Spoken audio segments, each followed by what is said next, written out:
فرمائی ہے. یہ ایمان ایسی چیز ہے جو اللہ تعالی نے ہر مسلمان کے دل میں کسی نہ کسی درجے میں ایمان کی دولت رکھی ہے، اور اللہ تعالی انسان کو اس کے ہر عمل پر اجر دیتے ہیں.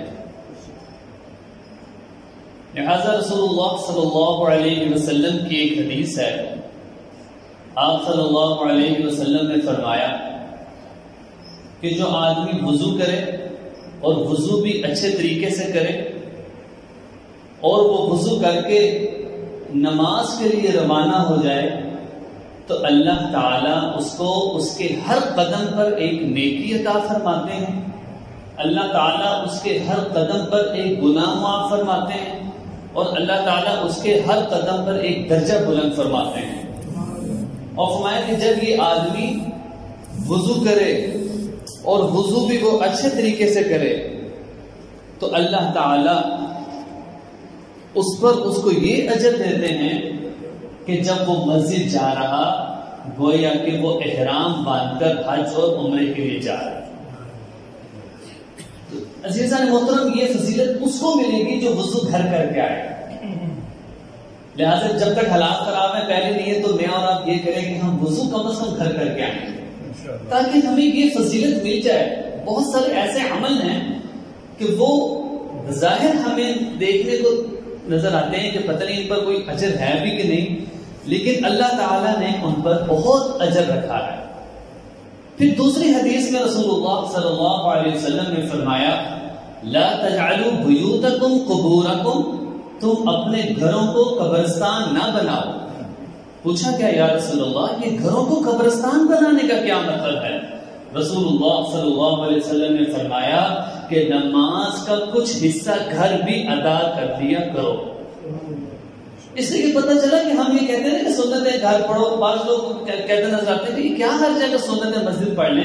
عزیزان محترم، اس پر تھوڑی سی ہم مختصراً یہ بات کریں گے کہ جب حالات ایسے ہو جائیں، آزمائشی دور ہو جائے اور لوگ پریشان ہوں تو اس صورت میں اگر یہ نوافل اور سنتیں اگر گھر ادا کر لی جائیں تو ان میں کوئی حرج نہیں ہے.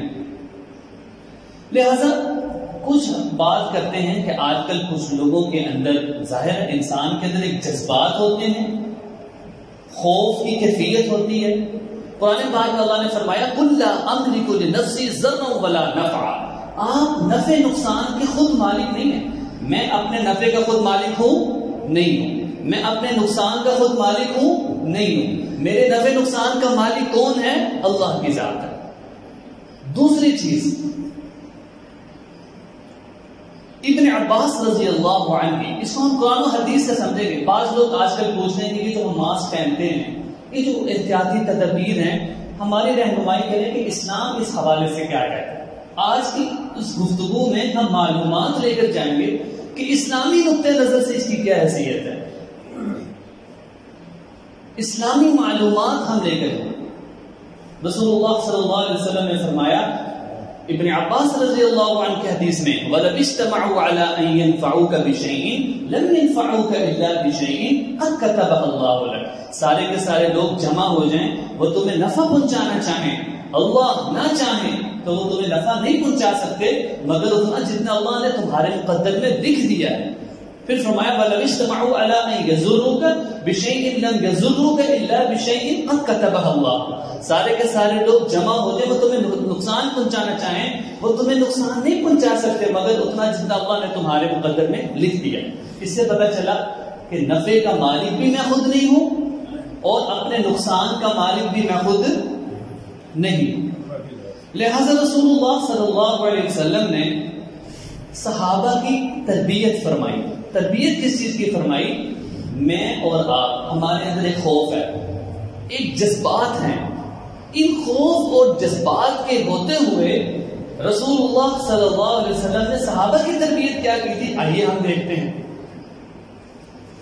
لہذا رسول اللہ صلی اللہ علیہ وسلم نے صحابہ کو اسباب اختیار کرنے کا کہا. میں ماسک لگاتا ہوں، میں سبب اختیار کر رہا ہوں. میں سلام نہیں کر رہا، میں ایک سبب اختیار کر رہا ہوں. اس پر ہم بات کریں گے. رسول اللہ صلی اللہ علیہ وسلم نے فرمایا اسباب اختیار کرو لیکن توکل اللہ پر کرو. اس کا واقعہ میں اور آپ میں مشہور آسان واقعہ ہے کہ رسول اللہ صلی اللہ علیہ وسلم کی خدمت میں ایک صحابی آئے اونٹ پر. جب وہ رسول اللہ صلی اللہ علیہ وسلم کی خدمت میں حاضر ہوئے, رسول اللہ صلی اللہ علیہ وسلم نے فرمایا کہ تم نے اپنے اونٹ کو باندھ دیا. وہ کہنے لگے کہ میں نے اونٹ کو باندھا نہیں ہے, میں نے تو اللہ پر توکل کر دیا ہے. رسول اللہ صلی اللہ علیہ وسلم نے فرمایا نہیں, پہلے اونٹ کو باندھو پھر اللہ پر توکل کرو. اس سے کیا پتا چلا کہ اسباب کو سکھایا رسول اللہ صلی اللہ علیہ وسلم نے صحابہ کو. آپ صلی اللہ علیہ وسلم نے تعلیم دی کہ اسباب کو کس طرح اختیار کرنا ہے. پھر آگے اگر ہم بخاری کی ایک حدیث پڑھیں, رسول اللہ صلی اللہ علیہ وسلم نے فرمایا, بہت قیمتی حدیث ہے, فرمایا جو آدمی اپنی آخرت کی فکر کو دنیا کی ساری فکروں پر غالب کر دے, بہت توجہ سے بات کو سمجھنی ہے. جو آدمی آخرت کی فکر کو, اللہ کی فکر کو باقی ساری فکروں پر غالب کر دے, اس کا مطلب کیا ہے؟ اس کے ذہن میں اللہ کی فکر ہو, میں اللہ کو کیسے پالوں, اور آخرت کی فکر ہو. میں جس آدمی کے دل میں یہ دو فکریں ہوں, اللہ تعالیٰ اس کو باقی ساری فکروں سے بے نیاز کر دیتے ہیں. اللہ کہتے ہیں باقی چیزوں کی فکر نہ لو, میں پوری کروں گا.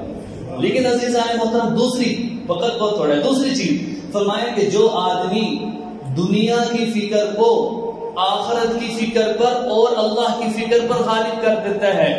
بخاری شریف کی ایک حدیث کا ترجمہ ہے, فرمایا اللہ رب العزت فرماتے ہیں کہ جب آدمی دنیا کی فکر کو غالب کر دیتے ہیں, مجھے کوئی پرواہ نہیں وہ جس مرضی گڑھے میں جا کے گرے. بخاری کے الفاظ ہیں.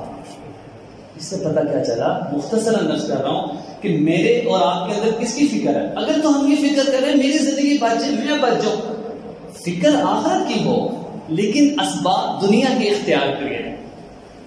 ایک اور چیز سے پوائنٹ ہے, آج میں سلام نہیں کرتا, اس پر بھی ہم بات آئیں گے کہ علماء نے اس کی اجازت دی ہے, اور انشاءاللہ ہم آخر میں اس پہ تفصیلی بات کریں گے. ابھی تو تکلیف سے اگلی چیز یہ ہے, وقت نہایت مختصر ہے, اگلی چیز کیا ہے کہ رسول اللہ صلی اللہ علیہ وسلم نے احتیاطی تدابیر سکھائیں. وہ کس طرح سکھائی کہ رسول اللہ صلی اللہ علیہ وسلم کی خدمت میں ایک صحابی آئے, یا رسول اللہ میں آپ سے بیعت کرنا چاہتا ہوں. صحابہ نے بتایا یا رسول اللہ اس کو کوڑ کی بیماری ہے. اب میں ڈیٹیل میں نہیں جانا چاہتا, آپ سب حضرات کو پتا کوڑ کی بیماری کیا ہوتا ہے, برس کی. میں کہ یا رسول اللہ اس کو کوڑ کی بیماری ہے. آپ صلی اللہ علیہ وسلم میں کہ ٹھیک ہے بھائی, میں نے آپ سے بیعت کر لی, آپ اپنے گھر چلے جاؤ. مصافحہ نہیں فرمایا, پتہ چلا کہ اس کو بیماری ہے.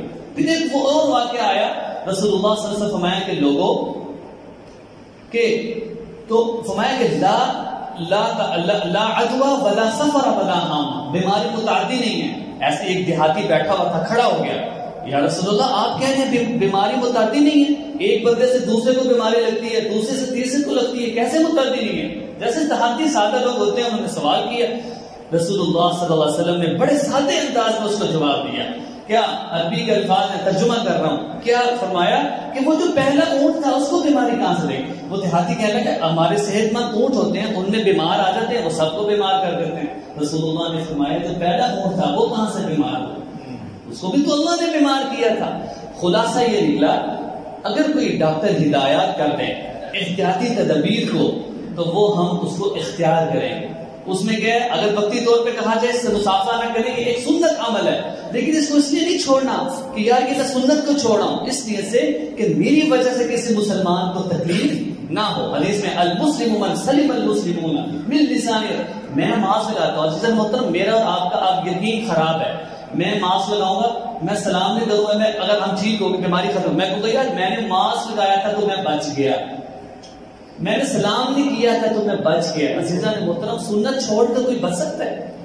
یہ ہم نے یقین یہ نہیں رکھنا, یقین یہ رکھنا ہے کہ یار میں نے مسافہ نہیں کیا, میں نے سبب اختیار کر دیا, اللہ نے مجھے بچا لیا. میں نے ماسک لگایا, سبب اختیار کیا, لیکن بچایا کس نے؟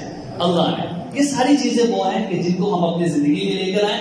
ایک وضو کا اہتمام ہم اپنے گھر سے کریں تاکہ ہمارے عمل میں ہمیں یہ اجر مل جائے. دوسری بات, کوشش کریں سنتیں اپنے گھروں میں جا کر پڑھیں. اب تو کچھ حکومتی اعتبار سے بھی ایسی پابندیاں لگی ہیں جمعہ پہ ان چیزوں پہ. اگر ہم 60 وقت کے لیے نماز میں آئیں گے, چلے جائیں گے, تو کیا پتہ پابندی نہ لگے, لیکن اگر لگ گئی پابندی, ایسا نہ ہو کہ میں اور آپ جو نماز پڑھتے ہیں اس سے بھی محروم ہو جائیں. ڈاکٹروں کے ہدایت کے مطابق گھر جائیں, سب سے پہلے ہاتھ دھویں, اس میں بھی احتیاط ہے. تو ہم نے اسباب اختیار کرنے ہیں, اور کئی لوگ مذاق کرتے نظر آتے ہیں، وہ کہتے ہیں یار یہ کیا وائرس ہے، کیا وائرس ہے۔ عزیزان محترم، یہ وقت مذاق کر رہی ہیں، اگر میڈیا بے لگام ہے، اگر ہم یہ کہیں یار میڈیا ہے تو ہم حکومت سے ٹکر نہیں لے سکتے، اور اگر یہ واقعی سیریس بیماری ہے پھر ہمیں بچنا چاہیے۔ ان دو چیزوں کے علاوہ تیسری کوئی آپشن ہمارے پاس نہیں ہے۔ تو دعا ہے کہ اللہ رب العزت ہمیں ان ساری باتوں پر کہنے سننے سے زیادہ عمل کرنے کی توفیق نصیب فرمائے۔ وآخر دعوانا الحمدللہ رب العالمین۔ جن حضرات نے سنتیں ادا نہیں کی، سنتیں ادا کریں۔